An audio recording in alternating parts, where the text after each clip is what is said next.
ഞാനിത് ഒരുപാട് ആഗ്രഹിച്ചും പ്രാർത്ഥിച്ചും ചെയ്യുന്നൊരു പരിപാടിയാണ്. ആദ്യം ന്യൂസ് പേപ്പറിൽ വെട്ടി, പിന്നെ ഗോൾഡൻ തുണിയിൽ വെട്ടി, പിന്നെ വെള്ള തുണിയിലേക്ക് വെട്ടി ഒട്ടിച്ചു. ഇപ്പം തന്നെ മനസ്സിലായിട്ടുണ്ടാവും എന്താണെന്ന്. എനിക്കിത് ചെയ്തൊരു എക്സ്പീരിയൻസും ഇല്ല, കോൺഫിഡൻസും ഇല്ല. ആകെ ഉള്ളത് കുറച്ച് ആഗ്രഹം മാത്രം. അതുകൊണ്ട് തന്നെ ഇതൊരു നൂലിന്മേൽ കളിയാണ്. പിന്നെ യൂട്യൂബ് നോക്കി യഥാസ്ഥാനം ഓരോന്നും ഒട്ടിച്ചു. മൂലഗണപതി, ത്രിമൂർത്തി, ലക്ഷ്മി, സരസ്വതി, അഷ്ടവസുക്കൾ, നവഗ്രഹങ്ങൾ തുടങ്ങിയവ എല്ലാം ഞാൻ ഒട്ടിച്ചിട്ടുണ്ട്. ഒക്കെ നമ്മൾ നെറ്റിപ്പട്ടാണ് ഉണ്ടാക്കുന്നത്. യൂട്യൂബ് നോക്കിയിട്ടാണ് ഓരോ സ്റ്റെപ്പും ചെയ്യുന്നത്. കാരണം നമ്മൾ എക്സ്പീരിയൻസ്ഡ് അല്ലല്ലോ. അപ്പോൾ വല്ല മിസ്റ്റേക്ക് പറ്റിക്കഴിഞ്ഞാൽ അത് വല്ലാതെ അറിയും. ഇതിപ്പോൾ ഞാൻ കെട്ടുന്നത് അരങ്ങാണ്. ഒരു ചരടിൽ ബന്ധിപ്പിച്ചിട്ടാണ് ഈ നൂലുകൾ ഇങ്ങനെ കോർത്തിടുന്നത്. ഇതിപ്പോൾ കുഞ്ചലാണ് കെട്ടിക്കൊണ്ടിരിക്കുന്നത്.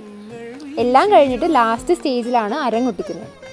അങ്ങനെ നമ്മൾ ആ ലാസ്റ്റ് സ്റ്റേജിൽ എത്തിയിരിക്കുന്നു. അരങ്ങൊട്ടിച്ചുകൊണ്ടിരിക്കുകയാണ്. ഇതിപ്പോൾ ലാസ്റ്റ് നമ്മൾ ആണിയിലൊക്കെ തൂക്കിയിടാൻ വേണ്ടിയിട്ട് കൊളുത്തുന്ന ആ ഒരു ഭാഗമാണ് ചെയ്തുകൊണ്ടിരിക്കുന്നത്. അങ്ങനെ നമ്മുടെ നെറ്റിപ്പട്ടത്തിൻ്റെ ഫൈനൽ ലുക്ക് ഇതാണ്.